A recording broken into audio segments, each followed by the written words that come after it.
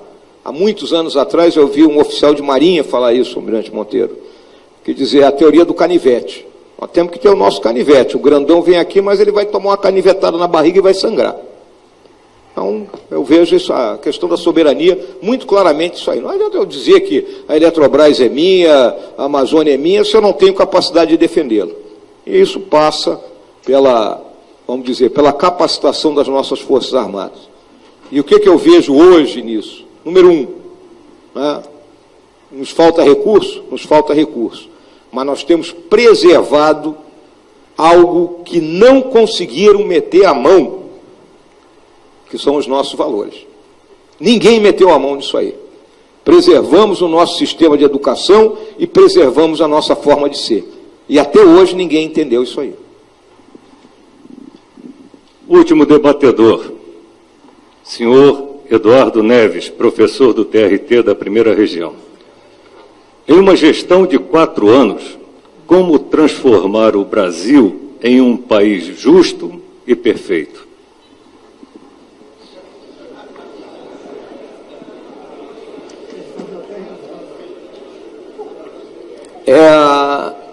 A nossa visão ela é clara, né? Nós temos que sentar as bases.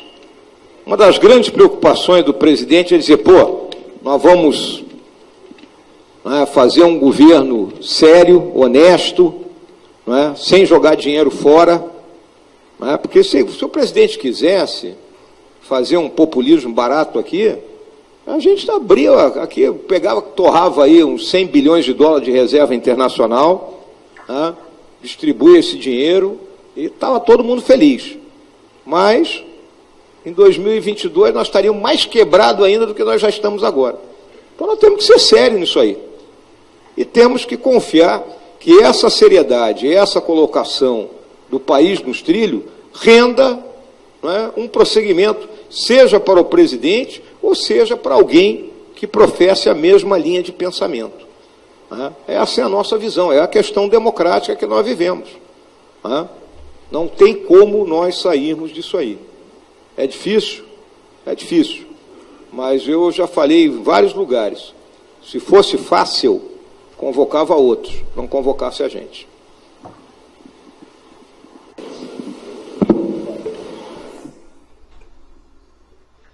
Bom, aí eu vou aqui parafrasear o presidente, falando que ele prefere 4 anos bem feitos do que 8 anos de enganação. Eu vou te passar a palavra, Faria. Sobre os aspectos nucleares, sobre os acordos que o Brasil já assinou, só em geração de energia, vão 2 aspectos que eu gostaria de colocar aqui. Primeiro aspecto, essa tal corrida nuclear, ela só tem algum senso dentro de uma cabeça de um maluco. Por quê? Mas o Brasil fica desguarnecido. Gente, se tiver uma guerra nuclear, não tem Brasil, não tem mais nada. Então, esse esforço é um esforço, assim, pode até ser uma coisa interessante do ponto de vista de desenvolver a indústria bélica, mas se alguém fizer uso, qualquer um dos arsenais, ou da União Soviética, ou seja, da Rússia, da atual Rússia, e o que sobrou, da União Soviética, que ninguém sabe onde é que está, por exemplo, não sei ainda se os mísseis que estão em Cuba se foram realmente retirados, dos mísseis que estavam apontando para os Estados Unidos. Se os Estados Unidos usar as bombas atômicas que ele tem hoje, pode dar tchau para o mundo. Então, esse é um esforço que eu acho que é inócuo desse ponto de vista. Até porque nós somos um exército de defesa nacional. Então, veja bem, você vai tacar uma bomba atômica num país vizinho, ou você vai atacar uma bomba atômica no meio do oceano, então não faz muito nexo ter. Vamos dizer, um dissuasor, mas no meu entender, talvez porque meu PO seja muito baixo, não faz muito nexo mexer com a energia nuclear. Sobre a parte de mobilização que ele falou aí, eu participei de um estágio de mobilização quando eu era capitão. E não é porque a empresa foi privatizada, por exemplo, Petrobras, Transpetro, etc.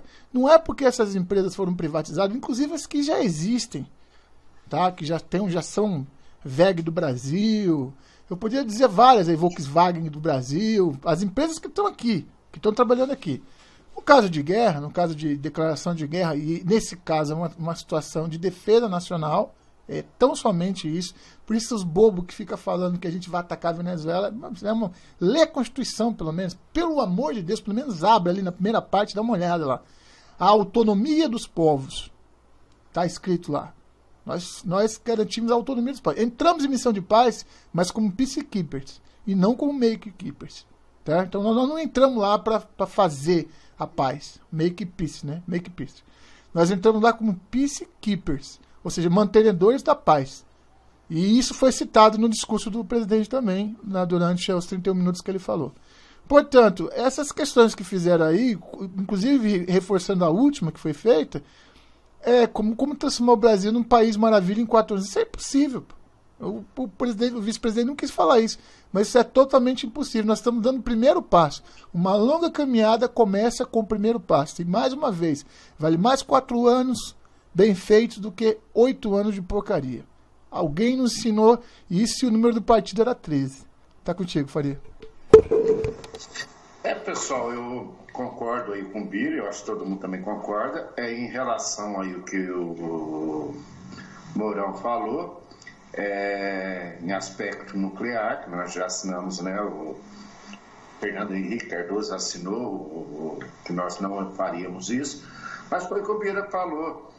Gente, se acontecer uma guerra e soltarem mísseis nucleares, adeus mundo, adeus todo mundo, não tem mais salvação, entendeu? Acaba com a humanidade, aliás, acaba com a Terra, né?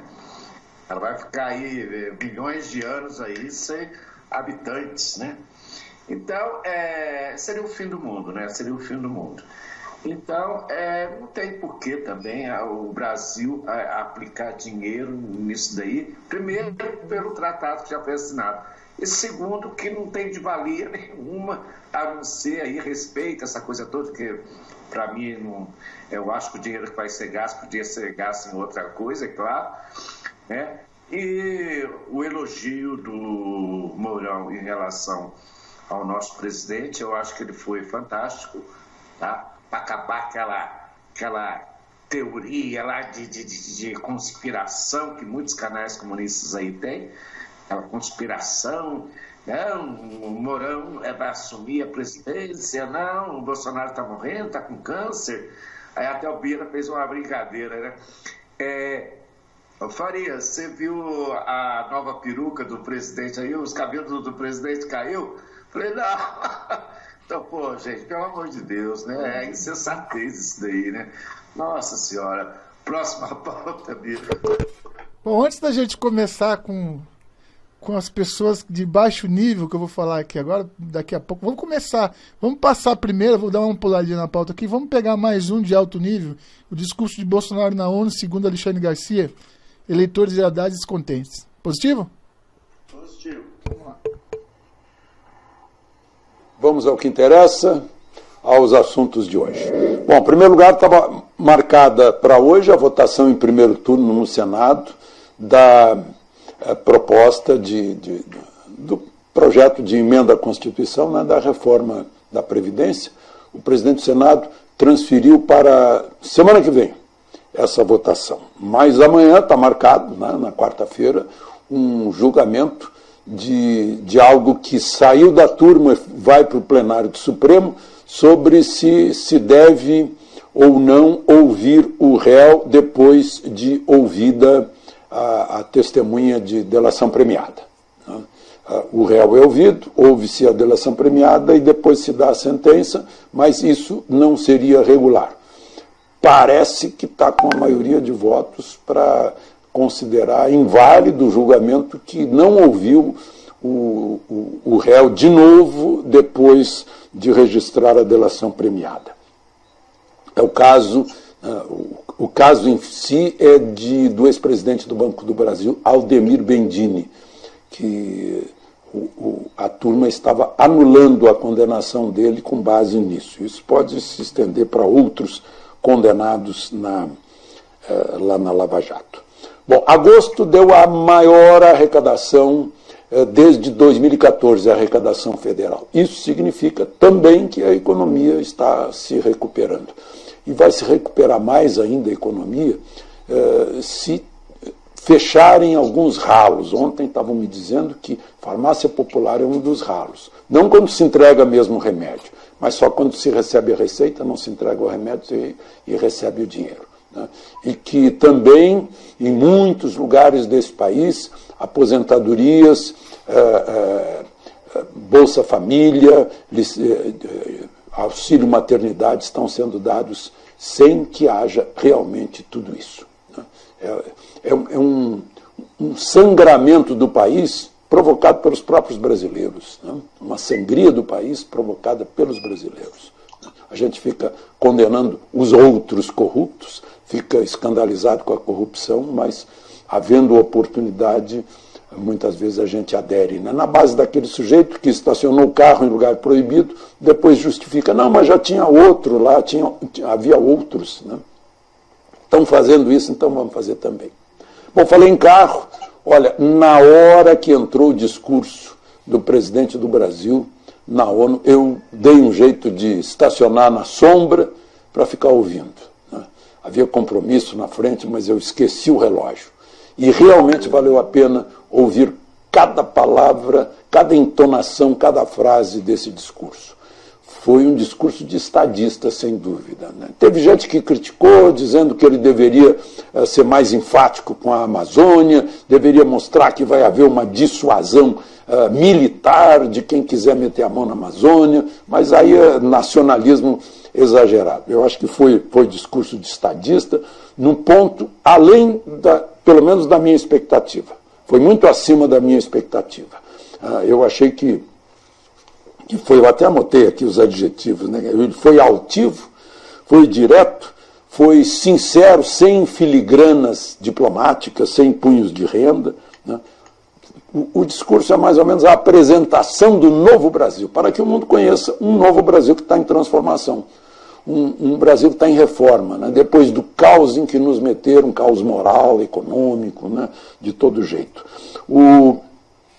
Apresentou esse Brasil para o mundo com uma altivez soberana, sem se curvar nenhuma vez para nenhuma potência do mundo. Quer dizer, mostrou que a gente faz parte desse mundo como ator, né, ou autor, e não como coadjuvante, nem como coautor, né. Ele foi muito abrangente, ele foi desde a política externa macro até a família, até os problemas que a família está sentindo aqui. Falou das falsidades que você conhece, eu conheço também, da mentira, né, das falácias que estão por aí, né, que pegam os ingênuos, né, não pegam quem já tem alguma vivência e cabelo branco, né, aí a gente não cai mais nessa.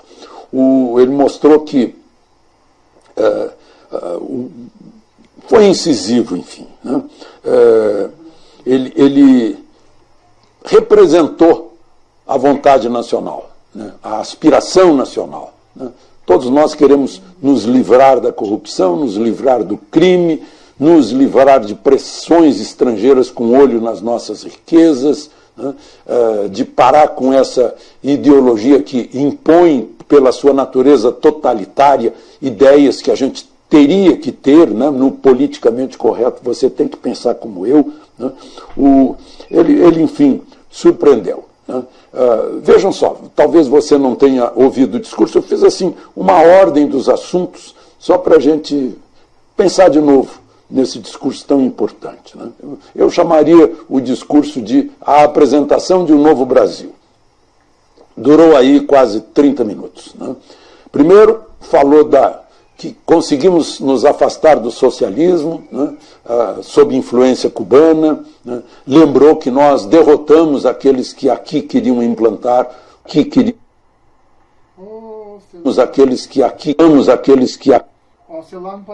derrotamos aqueles que aqui queriam implantar um regime igualzinho ao de Cuba, né, há montes de testemunhas disso, inclusive a minha, que eu vivi essa época, né.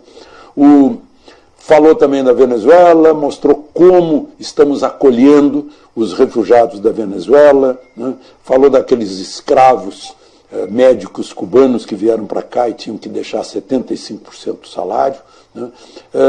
Depois falou da liberdade econômica, que não pode haver liberdade política sem liberdade econômica, essa ampliação da economia para deixar as pessoas livres para crescerem, ganharem. Apresentou, na hora que foi falar a Amazônia, a moça Calapalo, que lá estava com ele, falou sobre a seca. As pessoas falam de Amazônia sem conhecer, né? Falou sobre a seca, os ventos, né? mostrou que 14% da terra indígena é reserva indígena e que não há reserva pequena. Né? Tem a reserva, por exemplo, Raposa Serra do Sol, Yanomami, é do tamanho de Portugal. Né? E lá tem ouro, tem diamante, tem urânio, tem nióbio, né? E 15 mil pessoas dentro de uma reserva desse tamanhão. Né? Falou também que a França, a Alemanha, né, usam metade do seu território para a agricultura. E nós usamos 8% e preservamos 61%, né, com todas as reservas juntas. Mostrou que a gente não tolera crimes ambientais e que tampouco tolera terrorista vindo para cá com aval de governo, né, como se fosse refugiado político. Falou sobre os terroristas que nós devolvemos para a Itália, para o Chile. Né? Falou de presidentes socialistas que por aqui passaram e que desviaram centenas de bilhões de dólares. Elogiou o combate à corrupção feito pela Lava Jato, na pessoa do juiz Sérgio Moro. Né? Falou dos homicídios que temos no Brasil, 70 mil, quase 70 mil, inclusive 400 mil policiais mortos em 2017, e que isso já caiu 20%. Convidou os estrangeiros a conhecerem a Amazônia para saberem o que é. Não dá para passar num voo assim, não. Tem que conhecer realmente. Né? Lamentou a perseguição religiosa no mundo todo. Falou da devoção à paz do Brasil e disse à ONU que estamos prontos para novas missões de paz, como aquela do Haiti, do Congo, lá da Ásia, né, onde já estivemos. Estamos com um navio lá ao largo do Líbano, por exemplo.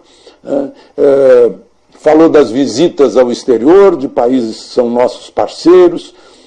Mencionou a ideologia da desagregação da cultura, da escola, dos meios de informação, da família. Né?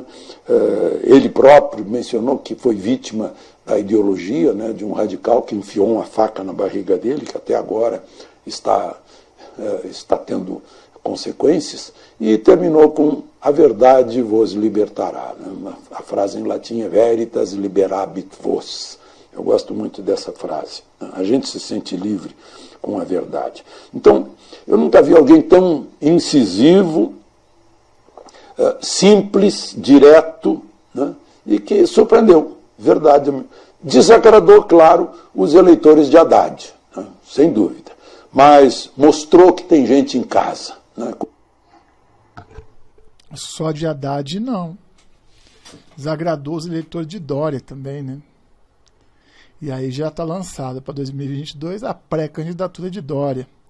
Mas antes da gente chegar no Dória, ou já podemos chegar nele, deixa eu ver se tem mais algum aqui. Deixa eu ver. Não. Tem um só aqui que eu queria colocar antes, que é do ministro Tarcísio Gomes, aquele das estradas. Pode ser? E é bem curtinho.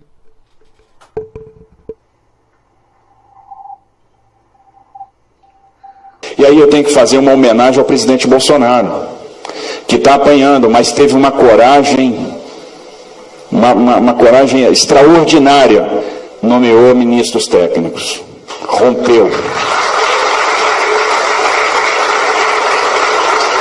E nos deu a liberdade de montar equipes técnicas. Então eu tenho camisas 10 em cada área que eu estou trabalhando lá. Eu pude montar, eu peguei um secretário especializado em aviação civil e botei na aviação civil. Peguei um cara que entende tudo do setor portuário e botei na Secretaria Nacional de Portos. Botei uma pessoa de estruturação de projetos na Secretaria de Fomento. Só técnico, só tem técnico.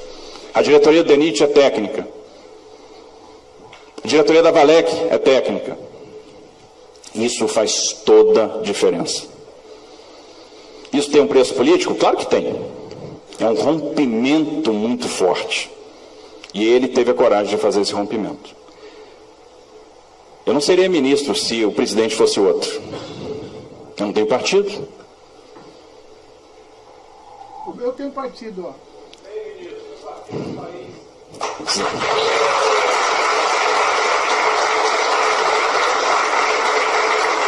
Essa virtude o presidente Bolsonaro teve. Essa coragem ele teve. E eu vou dizer uma coisa, vai dar certo. vai dar certo. Agora o comandante militar da Amazônia fala sobre as obras na Amazônia.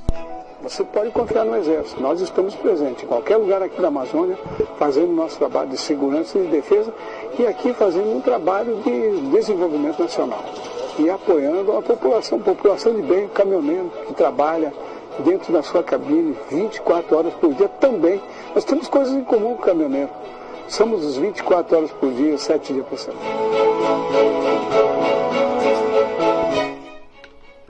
Então agora eu vou falar uma coisinha pra vocês. Aí eu vou passar pro Faria. De tudo isso que a gente ouviu até aqui agora, vamos fazer um resumo. Por que pegar essas pessoas? Por que colocar essas pessoas? Porque a verdade vos libertará. Mas tem muita gente que gosta da mentira. Gosta do engodo. Os blindados já chegaram em Brasília? Já não? Eu vou ficar perguntando até o dia que eles chegarem lá. Já, deixa eu ver, o que mais? O Mourão já tomou o governo? Já? Você viu o que ele falou na palestra dele? Vice-presidente, não, é presidente interino. Interino que ele falou? Interino? Interino. Acho que falou interino, né? Então, pra você ter uma ideia do nível de loucura que essas pessoas têm, essa maluquice, entendeu? De ficar falando asneira sem ter fonte nenhuma. Agora, o que acontece? É óbvio, né? Que tem gente que fez discurso muito bom na ONU, 2015, né? Foi 2015. Vamos comparar esse discurso aqui, porque é muito importante a gente relembrar é viver, gente. Relembrar é viver. Presta atenção. A hidrelétrica é a mais barata, em termos do que ela dura, da sua manutenção e também pelo fato da água ser gratuita e da gente poder estocar. O vento podia ser isso também, mas você não conseguiu ainda tecnologia para estocar vento. Então, se a contribuição dos outros países, vamos supor que seja desenvolver uma tecnologia que seja capaz de, na eólica, estocar, ter uma forma de você estocar, porque o vento ele é diferente em horas do dia. Então, vamos supor que vente mais à noite. Como é que eu faria para estocar isso? Aí eu fico imaginando o cara da ONU, um chefe de Estado qualquer, da Finlândia, da Suécia, ouvindo isso, eu acho que esse tradutor ele tá falando errado aqui pra mim, eu não tô escutando isso não. Fala aí, Faria. Gente, eu sem sacanagem, eu nunca votei no PT, você tem que ser honesto, eu nunca votei. Agora eu vou falar para você, a Dilma conseguiu ser reeleita, né? A Dilma conseguiu ser reeleita.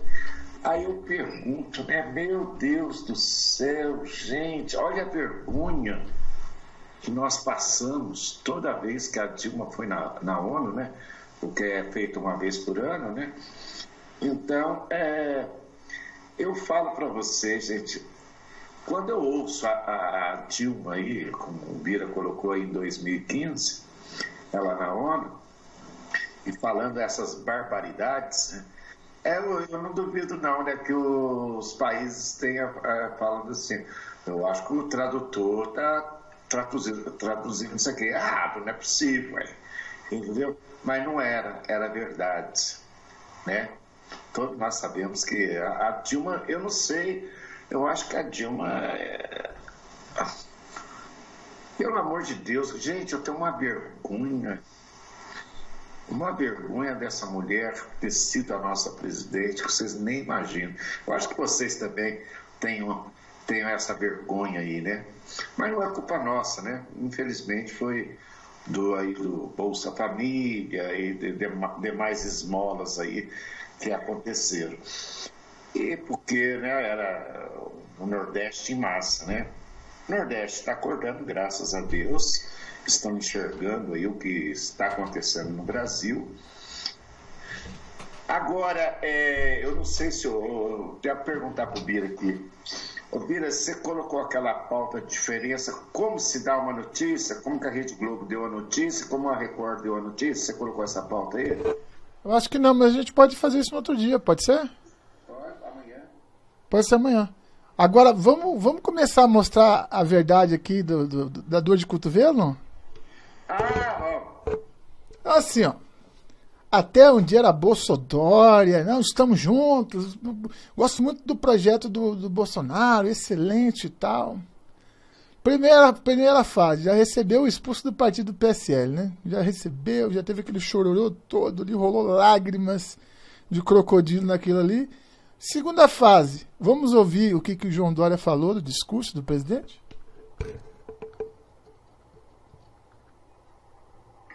8h10. Inadequado e inoportuno. João Dória sobe o tom e critica discurso de Jair Bolsonaro na ONU. Repórter Vitória. Ô, celular. Vou voltar aqui.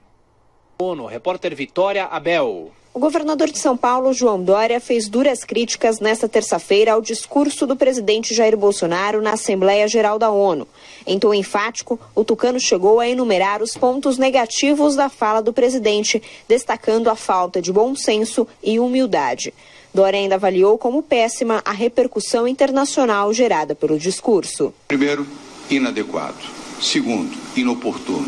Terceiro, sem referências que pudessem trazer respeitabilidade e confiança no Brasil, no plano ambiental, no plano econômico e no plano político. Lamento que o presidente Jair Bolsonaro tenha perdido mais uma oportunidade para o Brasil, o país para o qual ele foi eleito para representá-lo bem. E sexto, faltou bom senso e faltou humildade. O governador João Dória ainda afirmou que vai abrir uma negociação com países europeus para a criação de um fundo ambiental paulista. O objetivo é que Suécia, Noruega, Alemanha e França ajudem no financiamento para a preservação da Mata Atlântica e mananciais no estado de São Paulo.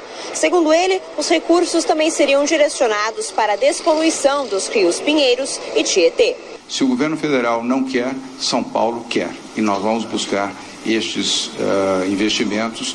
O tucano ainda lembrou que governadores da Amazônia adotaram a mesma movimentação quando viram a manutenção do Fundo Amazônia ameaçada. A criação do fundo com países europeus é mais uma contraposição política de Dória a Bolsonaro, que se soma a outras negociações bilaterais na área econômica que o governo já fez com a China e países árabes. O Bruno, é uma separação de vez, né, entre Jair Bolsonaro e João Dória. O Bolsodória não existe mais, faz tempo. Na verdade, nunca existiu, né? O que houve foi uma tentativa do então candidato João Dória de colar a sua imagem ao Jair Bolsonaro, aproveitando toda aquela onda, movimentação de eleitores para as pautas que o João Dória entendeu que eram comuns.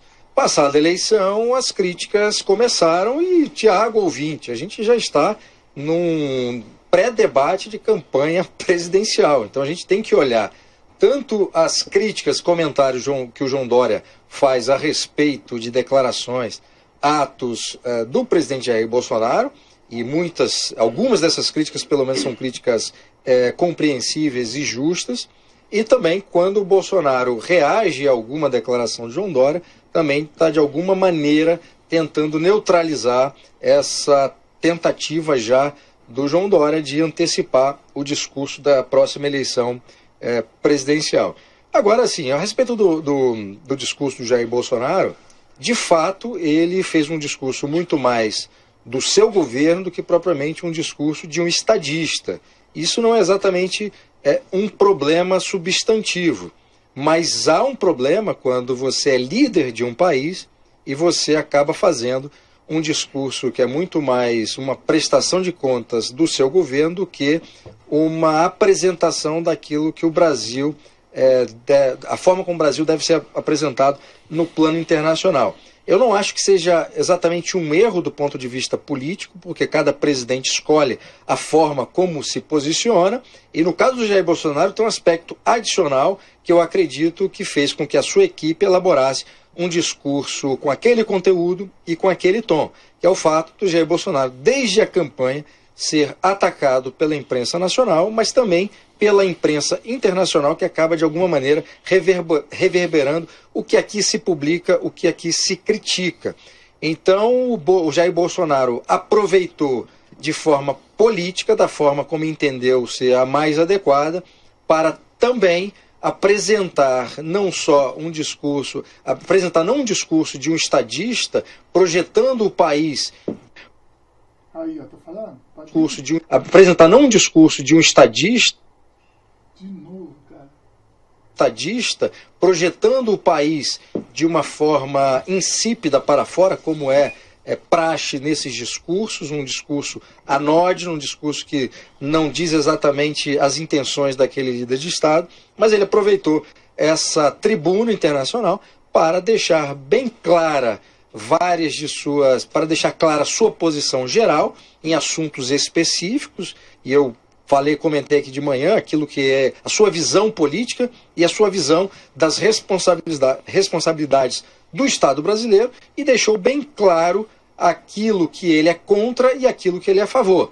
Aquilo que ele é contra, socialismo, já começa o discurso fazendo uma crítica ao socialismo, também ao longo do discurso fazendo uma crítica ao intervencionismo estatal, especialmente na economia.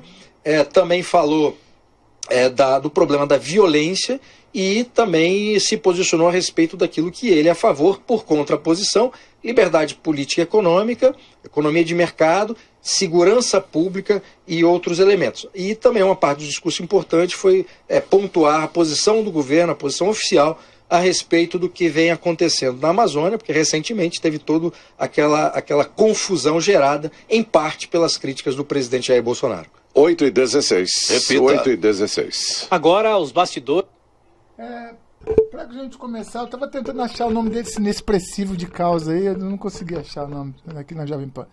Esse cara, ele bate com uma mão e assopra com outra, sabe? Então... ele não faz nexo. Ele primeiro começa elogiando, no fim ele detona. Aí depois ele volta atrás. Quer dizer, eu queria saber como é que ele tem como é que eram as redações dele quando ele era fazendo a redação no curso de jornalismo. Como é que ele pode começar defendendo um fato no início e no final ele se desdiz totalmente? Tudo bem. Coerência ele não tem. Ele é mais um para preencher ali enquanto os outros estão pensando o que vão falar.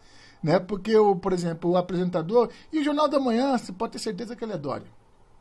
O Jornal da Manhã é Dória. Tranquilo, calmo, sereno, sem tirar nem pôr. Tá certo? Por quê? Porque você vê a Vera Magalhães, você vê esqueci o nome daquela moreninha lá. Deles ali. Você vê que o comentário deles ali é detonar, é destruir, desconstruir. Enquanto que você pega lá o Pingo nos Is, você vê que ele não é nenhum nem outro. Ele está apontando aquilo que é correto, o que é certo, o que está acontecendo. Mas às vezes derrapa também, que ninguém é perfeito, e acaba fazendo críticas, uma autocrítica muito exacerbada. Tipo uma coisa assim que você quer ser muito bom e ser muito isentão e acaba pisando. É aquele tipo do elogio quando a Chiquinha chegava pro Kiko e falava assim: ô Kiko, por que você está brigando com o Chaves? Você vê, a do Nhonho é melhor, né? Ô Kiko, você está brigando com o Nhonho só porque ele é uma rolha de poço? Mas e daí? Só porque ele é gordo? Mas e daí? Quer dizer, aí chega uma hora que ele fala: ô Chiquinha, pode parar de elogiar, tá bom? Chega. Então isso aí é o comentarista Chiquinha, entendeu? Ele começa falando bem e no final ele detona. Fala aí, Faria. Ele fez lembrar o Leandro Costa, em cima do muro, né? Ele começa elogiando o Bolsonaro, depois vai lá e mete o pau no Bolsonaro. Então você não entende, né? Eu acho que é isso aí mesmo, Alvira. Vamos para a próxima? Nós já vimos como é que é uma abertura, já vimos agora já vimos a Michele Garcia. Aí agora vamos ver uma coisa surreal. Você quer ver uma coisa surreal? Então você vai ver uma coisa surreal. Ciro meio que elogiando o trabalho do Bolsonaro, porque é um elogio, não é um elogio, é uma coisa assim, assim que não dá para entender. Escuta, vamos ver se vocês entendem. Vamos lá, o Bolsonaro fez uma coisa que eu considerava uma irresponsabilidade de todos os governantes brasileiros dos últimos 20 anos, que foi ver nascer as facções criminosas e deixar que elas ficassem dentro dos presídios, dali comandando a disputa do tráfico e matando gente de dentro da cadeia. Então o Bolsonaro não demorou 60, 90 dias, fez o óbvio. Mas ninguém fez, nem o Lula fez, nem a Dilma fez, nem o Fernando Henrique fez. Transferiu os chefes do PCC, do Comando Vermelho, dessas facções, para os presídios federais e cortou a rede de comunicação. Isso é muito importante. E é uma atitude que você falou, tá aí, é da direita, não tem a ver com... Pouco interessa. Exatamente. Eu tenho um observatório trabalhista. Por exemplo, recentemente ele assinou a medida provisória na contramão de todos esses valores fascistoides que ele cultiva, que foi talvez influência da primeira-dama, não interessa, criou uma lei permitindo que você pague pensão aos filhos anencéfalos, aqueles que tiveram microcefalia, causada pela zika. Tem um monte de contradição, de filtros, não sei o que e tal, mas tá aí, eu estou só prestando atenção. Sim. Você presta atenção em tudo. Você consegue, então, ter essa análise, digamos... E eu faço uma macroanálise. Tá. Se a gente for honesto, não foi o Bolsonaro que criou essa crise. Quem foi? Foi o PT. Certo? Foi o Lula, num primeiro momento de forma muito bem intencionada, explodiu o crédito, tanto para as famílias quanto para as empresas, e na rebordosa, o país... que está com uma crise de crédito, 63 milhões e 500 mil brasileiros com nome sujo no SPC, estão vivendo um momento de euforia e se preparam, e não foi o Bolsonaro que produziu isso, e o empresariado. Aqui, esses são curtinhos, tá? Agora, vamos fazer uma análise rapidinha. Eu não sou comentarista político, meu partido é o Brasil, quando eu abro o microfone e venho conversar com o Faria aqui, que a gente vem discutir alguns assuntos do país, a gente vem como opinião pública e como votante, como pessoa que vota, né? Agora, vamos ver a nuance. Nós vimos as mídias que são pró-Bolsonaro, depois, né, a gente viu o Dória, né, o governador do estado de São Paulo, metendo a borracha, e vimos, então, ou seja, uma direita, porque eu nunca considerei Dória de direita, não considero. O PSDB não é direita para mim, nunca foi. Tá? Aí você vê um descolamento do Bolsonaro e você vê um afastamento do Ciro em relação ao PT. E tentando subir ali na pranchinha do... Olha só como é que esse negócio, né, rapaz? Tá negando, eu não quero nem saber, eu não conheço Jesus, né? Eu não tá negando, não conheço Jesus. Pedro, você... Era Pedro, né? Você vai me negar 3 vezes, era Pedro? Se não me engano, era Pedro. Até o amanhecer você vai me negar 3 vezes. Um já tá negando há mais de 10 vezes, né? Agora, o outro já tá querendo surfar ali no rebojo do Bolsonaro. Do estilão dele, né? Coronel do Nordeste, mas tá pegando aba e se afastando do PT, hein? O que você acha, Faria? Estratégia. Então nós podemos ter certeza que nós vamos ter pelo menos 4 candidatos. Ou o Bolsonaro pode ser, ou ele vai indicar algum, certo? O João Dória. É João Dória, se não me engano, é João Dória. O Cirão, Coronel Cirão, e aquele ser que aparece de 4 em 4 anos para tentar se eleger no Brasil. Não é a cobra, não. Eu tô falando da Marina, parece um ET. O pessoal, pelo menos, faz sacanagem com ela na internet chamando ela de ET. Né? Aliás, ela brinca, né? Ela mesmo brincou no aeroporto que disse que ela some. Cadê? Onde é que tá a Marina agora? Cadê ela? Pessoal, nós sabemos que política cada um joga, como o Dória mesmo jogou na campanha na onda Bolsonaro, e se elegeu aí governador do estado de São Paulo, e depois vem com essas falácias. O Dória é o seguinte: tudo que o Bolsonaro fizer, ele é contra. Ele é contra. Tudo que o Bolsonaro fizer, ele é contra. Entendeu? Como tem outros aí também, tá? Não é só o Dória, não. Tem outros aí também. O que eu falo para vocês, gente, é inacreditável.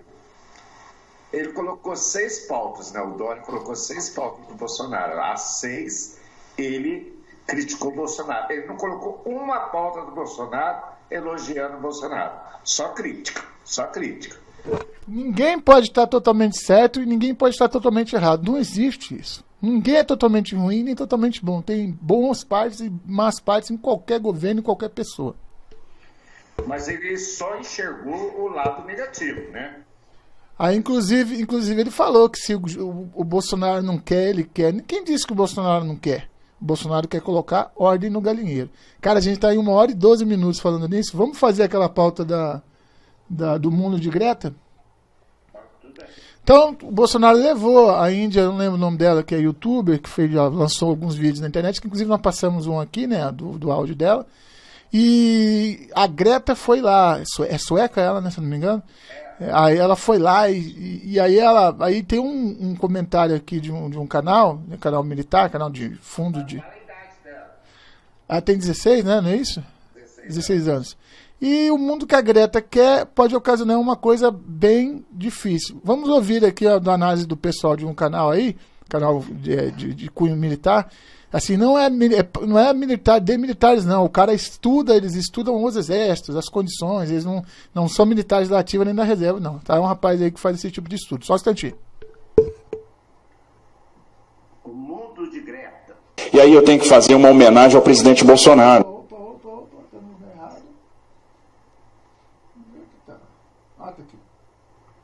Neste vídeo, falaremos sobre as consequências que se abateriam sobre o mundo caso todas as reivindicações da ativista ambiental Greta Thunberg fossem atendidas. Consequências que, obviamente, incluiriam questões de defesa e de soberania. Nas últimas semanas, começou a ganhar relevância nos jornais a figura de Greta Thunberg, uma jovem sueca de 16 anos, que desde 2018 se dedica ao ativismo ambiental. Quem está por dentro do assunto sabe que as reivindicações da Greta no campo ambiental são extremistas e, por isso mesmo, de muito difícil aplicação. Por exemplo, ela alega que o Acordo de Paris, assinado em 2016, é insuficiente para frear o impacto que as alterações climáticas estão tendo sobre o planeta. Para quem não sabe, uma das principais estratégias daquele acordo é o chamado Plano 20-20-20, que envolve uma redução de 20% nas emissões de dióxido de carbono, o aumento na participação de fontes renováveis de energia de 7% para os 20% e um aumento de 20% da eficiência energética. Apesar de algumas regiões do mundo estarem alcançando grandes avanços em algumas áreas, como por exemplo a Áustria, onde 73% da energia consumida tem origem renovável, no geral e a nível global, o mundo está muito distante dessa meta.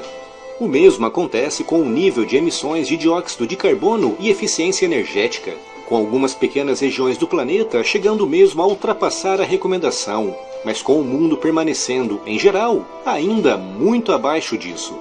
Mas mesmo assim, a jovem ativista sueca diz que o Acordo de Paris é insuficiente e que os líderes mundiais devem fazer muito mais para melhorar. Mas o que de fato aconteceria com o cenário geopolítico internacional se todas as reivindicações da Greta fossem impostas a nível mundial? O primeiro efeito seria a fome. Dezenas ou mesmo centenas de milhões de pessoas morreriam de fome ou de doenças relacionadas com a má nutrição, já que a única forma de alimentar uma população de mais de 7 bilhões de pessoas é através de uma agricultura extremamente mecanizada e que por isso mesmo depende de combustíveis fósseis. Essa comida, para chegar aos diversos pontos do planeta, precisa ser embarcada em grandes navios, meios de transporte que, na visão da Greta, são excessivamente poluidores. Sem esses navios, a comida produzida nos chamados celeiros do mundo, como o Brasil, abarrotaria grandes armazéns e acabaria se estragando.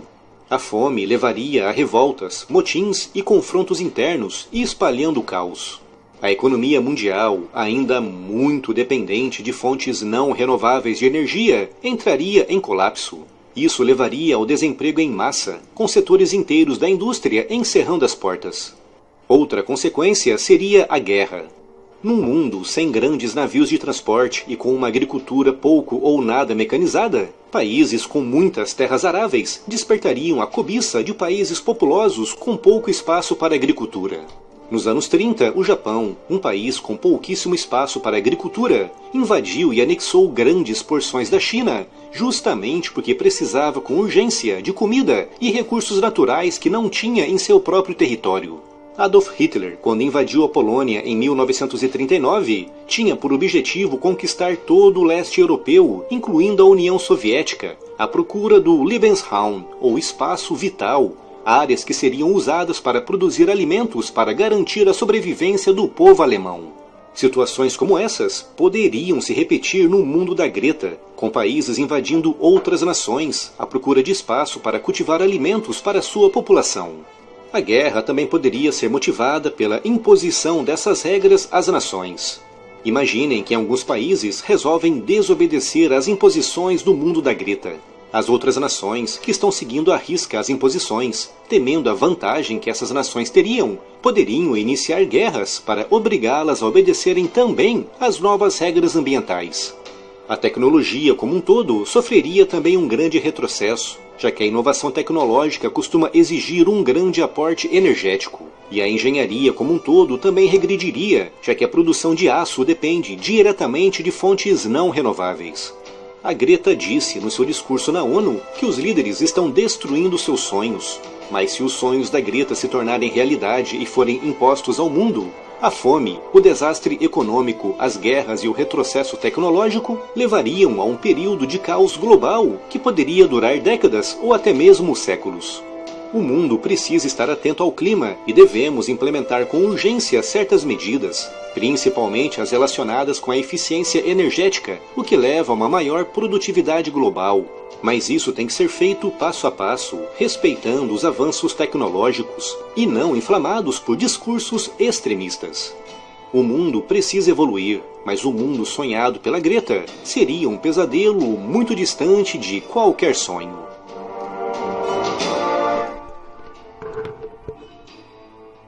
Bom, primeiro passamos já de 1 hora, né? Eu acho que essa seria a nossa última pauta. Eu vou passar para você. Vou fazer aqui, pelo menos a minha observação sobre esse negócio da Greta. É sobre esse ativismo translocado, né? Sobre esse ativismo. Hoje tem gente passando fome no mundo. Tem gente passando fome aqui no Brasil. Agora você quer tudo orgânico? Como é que vai ser isso? Você quer que não tenha fábrica? Você quer que não se aumente a capacidade de produção dos com defensivos agrícolas, com tipo de adubos novos. Você não quer que a construção civil ande em frente dando emprego e dando moradia para as pessoas. É um mundo assim que pode não ser o mais perfeito de todos, que pode melhorar, mas chegar no mundo da Greta, com certeza, é muito difícil. Gente, eu vou já fazer minhas considerações finais dizendo o seguinte: não escutem qualquer coisa, não acreditem em qualquer coisa, não leiam qualquer coisa. A gente procura trazer para cá somente a verdade, nada mais que a verdade. Portanto, nós não somos donos da verdade, mas pensamos, até estamos prontos a receber contraponto, né, Faria? Caso seja necessário, e até voltar atrás das nossas opiniões se a gente for convencido. Basta que a pessoa coloque aí na descrição do vídeo o que ela pensa, a gente vai responder com certeza. Um grande abraço e vou passar aqui para o Faria para ele fazer as considerações dele e já começar o nosso ritual aí. Antes de começar o ritual, Bira, nós temos que observar que essa menina, essa Greta, ela tem 16 anos. Eu não sei como que ela foi criada, né, e como é criada até hoje. Mas tudo dá a impressão de que a família dela, ela e quem está ali do lado dela, né, são comunistas. E ela, com uma menina de 16 anos, que não está nem formada direito em termos de política, né, que ela apareceu aí do nada, e é claro que esses comunistas aproveitam a inocência de uma menina, isso com certeza, e ela embarca nessa de corpo e alma. Talvez, quem sabe lá na frente, ela não vai enxergar as merdas e as besteiras que ela está falando, né?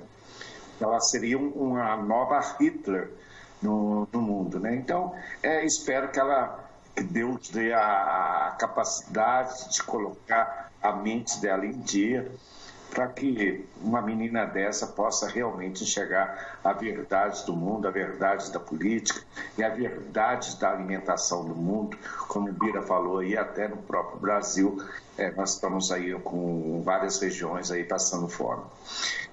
Essa é a minha consideração em relação a esse assunto. Agora as considerações finais, tá? Que nós já ultrapassamos aí do nosso horário aí, tá? Pessoal, minha continência, meu amigo Bira aqui, continência a todos que vão dispor esse tempo aí para nos ouvir, tá? Nossa união cada dia mais importante, não canso de falar isso, mais importante. E vamos continuar unidos com a verdade, tá? Vocês que aqui assistem, que concordam com a gente. Coração para coração. Um beijo no coração de vocês, com o maior respeito. Tanto um beijo meu quanto do Bira. Tá? E, pessoal, amanhã nós estamos de volta. Tá ok? Um grande abraço a todos. Uma boa noite de quarta-feira. Tchau, tchau.